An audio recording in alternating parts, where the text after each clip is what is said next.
Hi friends, எல்லாருக்கும் வணக்கம். First எல்லாருக்கும் ஹாப்பி ஃபாதர்ஸ் டே சொல்லிக்கிறேன். நிறைய பேருக்கு ஃபாதரோட, அதாவது அப்பாவோட இருந்த தருணங்கள் மறக்க முடியாத பெரிய தருணங்களாக இருந்திருக்கும். நிறைய பேருக்கு அந்த பாக்கியம் கிடைக்காமலே இருந்திருக்கும். நிறைய பேருக்கு வெளிநாட்டில் இருப்பாங்க, அந்த மாதிரி கூட இருக்கிற நிறைய ஒரு வாய்ப்பு இருந்திருக்காது. ஸோ எப்படி பார்த்தாலும் அப்பா அப்படின்றது ஒரு தனி இடங்க. அதை யாராலையும் நிரப்பவே முடியாது. என்னோட அப்பா இறந்து 1 வருஷம் ஆகுது. அவங்க இருக்கும்போது நம்ம சில விஷயங்களை செய்யறதுக்கும் மறந்துடுவோம், அவங்க சொல்றதை கேட்கறதுக்கும் தவறிடுவோம். ஆனால் அந்த ஒரு மனுஷரை இழக்கும் போது தான் அந்த குடும்பம் எவ்வளோ பெரிய ஒரு இழப்பை சந்திக்குது அப்படின்றது அவங்க இல்லாத போதுதான் தெரியும். குடும்பத்தோட ஆணிவேர் அப்படின்றது அவங்க தான், வேற யாருமே கிடையாது.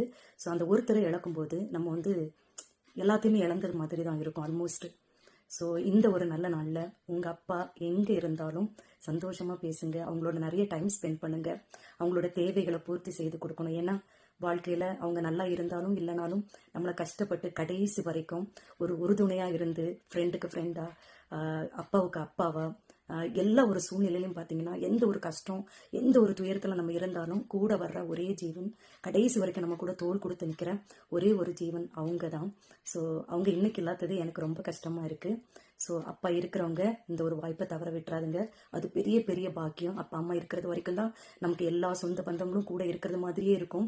அவங்க ஒருத்தரை நம்ம இழக்கும் போது நம்ம கூட யாருமே இல்லை, ஏண்டா இப்படி ஒரு வாழ்க்கை, நம்ம வெளிநாட்டில் இருக்கவங்களெல்லாம் நினைப்போம், எதுக்கு நம்ம ஊருக்கு போகணும், நமக்கு தான் அப்பா இல்லையே அம்மா இல்லையே, இந்த மாதிரி ஒரு தோணல்கள் கூட வரும். ஸோ அதனால நிச்சயமா அப்பா அப்படின்ற அந்த ஆணி வேற பத்திரமா பார்த்துக்கோங்க. எல்லா ஒரு வசதிகளை செய்ய முடியலைனாலும் உங்களால் முடிஞ்ச ஒரு உதவிகளையும் வசதிகளையும் செய்து அப்பாவை கண்மணி போல காத்து பக்கத்திலே வச்சுக்கோங்க. எந்த சூழ்நிலையிலையும் அவங்களோட கண்கள் கலங்க விடாதபடிக்கு பார்த்துக்கோங்க. அப்பாவை இழந்தவங்களுக்கும் அவங்களோட ஆசீர்வாதம் எப்பவுமே இருக்கும்.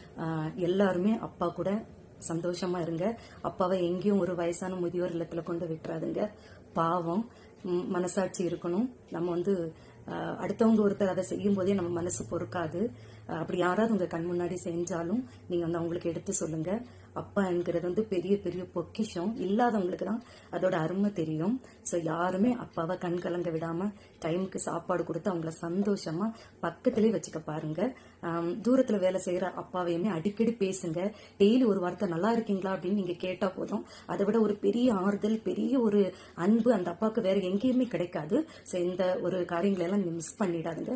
அப்பா நமக்கு தெய்வம், நம்ம குடும்பத்தோட முதுகெலும்பு, நம்மளோட கடைசி வரைக்கும் முகம் கோணாம எல்லா சூழ்நிலைகளும் கூட இருக்கிற ஒரே ஒரு ஆத்மா நம்ம தந்தை தான். ஸோ எல்லாருக்கும் ஒரு முறை கூட தந்தையர் தின நல்வாழ்த்துக்கள். See you guys in next video.